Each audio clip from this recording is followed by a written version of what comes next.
Why are local game stores charging you over $140 for a Prismatic Evolutions ETB? Why is the price of Pokemon cards so high right now at all? There has been so much negative talk around local game stores and how they're scalping people and charging these absurd prices. Blaming an LGS for all these crazy prices misses the mark because they are the end of the supply chain when for thousands upon thousands of consumers when they're trying to buy Pokemon products. LGSs are the end of the supply chain, but who owns the first link of the Pokemon supply chain? In this video, we're actually going to dive in and discover who is actually responsible for the prices of Pokemon cards right now. And just a hint, it's not all the resellers and all these other shops and rip and ships. How do local game stores or LGSs acquire their Pokemon cards, or other online shops acquire specifically English Pokemon cards? Generally speaking, they have an official distributor who that official distributor then gets the Pokemon cards straight from the Pokemon company. It is impossible for a local game store, LGS, to get direct distribution from the Pokemon Center. It's on Pokemon Center's website. It's against their own policy. Pokemon Center will only distribute large quantities, like think tens of thousands of Pokemon cards to these official large distributors, which they have an official list on their website, or with special partners or special direct big box stores, which I believe it's like Target and GameStop. The Pokemon will directly work with those stores. But across the spectrum, 99% of the Pokemon cards in the English space is coming from an official distributor or direct to customer from the Pokemon Center. The distributor acts as a middleman between the Pokemon company and the local game store, these online shops. For that middleman to make money, they have to put a little bit of margin on it. But what we're seeing now in the space is distributors are charging local game stores and other online stores over $95 for a Prismatic ETB. Think about that for a moment.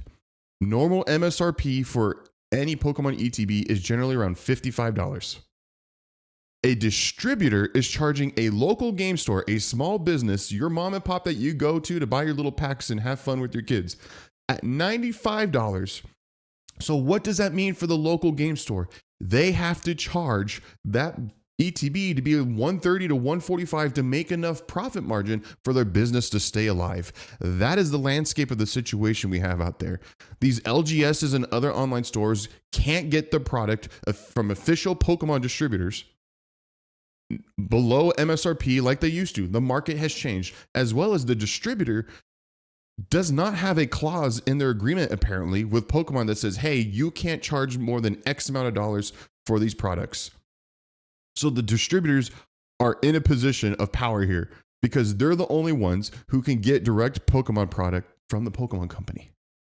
And then they go to these local game stores and say, hey, we're going to charge you X amount of dollars. And generally speaking, this is after initial release.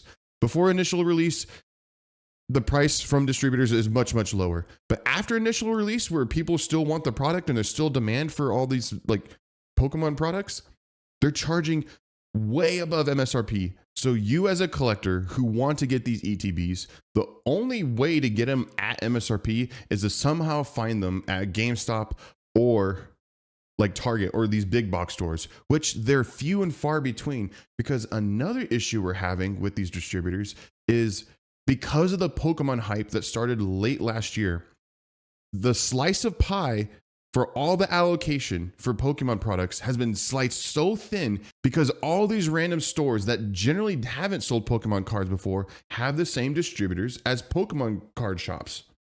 They all have the similar distributors because these huge distributors sell thousands of different SKUs of items. Sports card shops, tabletop shops, like people who don't normally sell Pokemon cards are asking for Pokemon cards. So the allocation across the entire spectrum of stores has been dwindled and thinned out because of all this demand from these people who don't normally sell Pokemon. And even if they do have large distribution, GameStop, who generally gets their products straight from Pokemon, they're selling ETBs above MSRP. There was video of a local there is pictures of a GameStop selling a Obsidian Flames ETB at $81. The MSRP is $55. Do you see the problem here? So let's take a look and see how LGSs get to these absurd prices because of the distributors and the Pokemon Company. Another factor to consider for LGS pricing is they did not get the allocation of products that they normally would have in the past. If you're a business owner and you expect to make $10,000 hypothetically on a new set, but you're only given enough product to make $1,000 at the same price point, what do you have to do?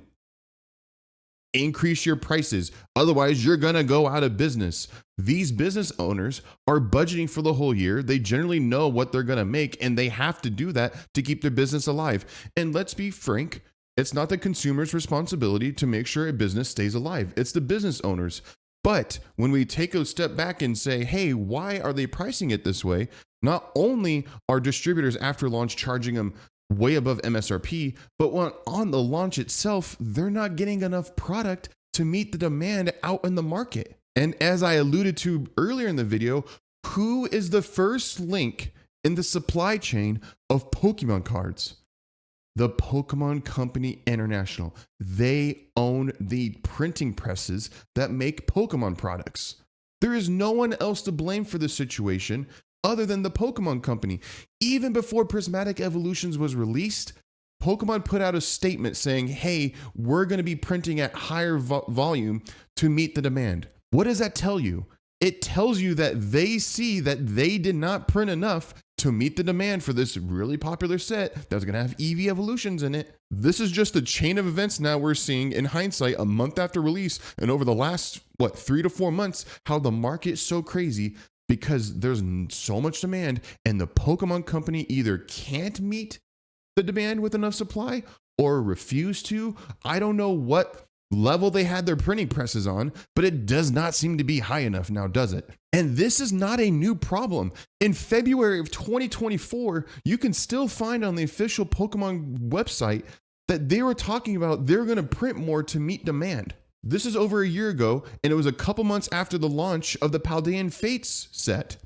So this is not a new problem for Pokemon, where they're not printing enough to meet demand. I don't know what's happening within the company, where they're not forecasting this enough, but there seems to be a pattern here where the Pokemon Company is literally not meeting demand. But to be fair, most of last year, though, a lot of people didn't want to buy certain sets. A lot of people didn't want to buy Temporal Forces, Shrouded Fable, Paradox Rift. They were not interested in those sets. And you could readily get those booster boxes and ETBs for below MSRP at plenty of online shops.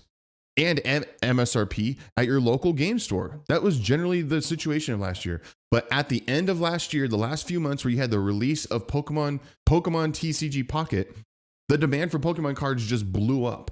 As I stated earlier, these LGSs and online stores, they can't get Pokemon products at a large scale, large quantities directly from Pokemon. They are forced to go through these official distributors because Pokemon makes it that way. Pokemon decides that policy. Pokemon sells directly to these large distributors. Pokemon makes these decisions at the end of the day. So for anyone to blame all these people on the secondary market for all these prices is absurd. You have distributors selling above MSRP for highly desirable sets, and you have the Pokemon Company who can't meet the demand. Before anybody, these rip and ships, these scalpers, these resellers, whatever you want to label them, before they can even get their hands on Pokemon cards, those two categories of companies, distributors and the Pokemon Company, are not getting the product to those people at MSRP or printing enough to meet demand.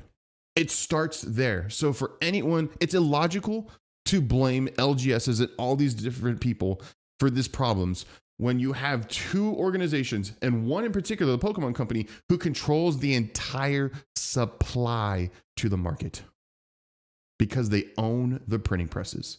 Full stop. Like, there's no one else to blame. You can be mad other people are buying the products that you want to buy, but ultimately at the end of the day, it's the Pokemon Company who's not printing enough to meet the demand. LGSs can't print them, distributors can't print them, rip and ship, scalpers, resellers, whatever the heck you want to name them. None of us can print Pokemon cards, only the Pokemon Company. And a third factor to consider with LGSs is the fact that, yes, they have to buy an ETB of Prismatic Evolutions at $95, but it's this vicious cycle where they're almost forced to buy it, because the way it works is a local game store is only going to get so much allocation if they spend a large amount of money with certain distributors. If a distributor sees, hey, I'm offering you this product and you don't buy it, they're probably going to be less inclined in the future to offer you specific products again. So as a local game store or online shop, you're almost forced to buy these products above MSRP because you want to stay in the good graces of the distributor, because they're your sole source of Pokemon products at a large volume. They control the supply after they get it from the Pokemon company. I understand your frustration around this market. I'm frustrated too. But blaming people who have no control over the supply of Pokemon cards for the way the market is now is illogical, and it's not the reality of the situation. I'm sorry. It just isn't. And I'm making this video to hopefully educate you so you can have a better understanding of why we're in the situation we're in now. It's not the local game store or the online shop or all these other people that keep getting blamed on the internet. Yes, they're buying up supply, but who controls the supply? Distributors and the Pokemon company themselves. And if you're already frustrated about this video and blaming Grip and Chips for the situation else, why don't you come out to ours? Have a good time. We have a great community. The Pokeboys, we run a Rip and Ship 3 to 4 times a week on YouTube and Twitch. Come on by. And if you're frustrated about that, well, let me know how you feel about it.